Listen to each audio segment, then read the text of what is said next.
In talking about how do we get the buffalo or the bison back into some of its more natural areas, and it's really about a relationship that First Nations have had traditionally with the buffalo, it being kind of an one-stop shop, right?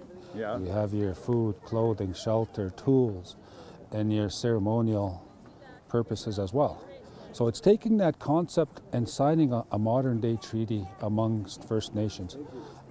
It's been over 150 years since First Nations have officially signed a treaty amongst themselves. Super exciting day here in Elk Island National Park because the Treaty 6 Nations are helping send off these bison that have been separated out of the Elk Island National Park Plains Bison herd.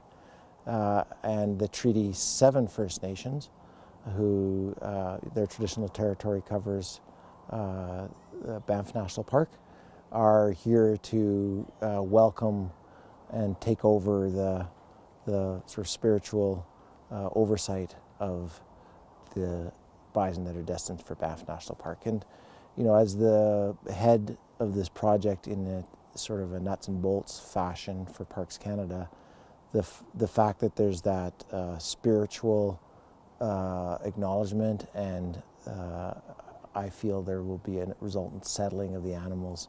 You know, for me as a biologist, I think this is kind of a dream come true to have a chance to try to return North America's largest land mammal to Canada's first national park. If you think about your own home, and if you have children, you'll know this, that you hear footsteps everywhere. Children, right? There's life everywhere.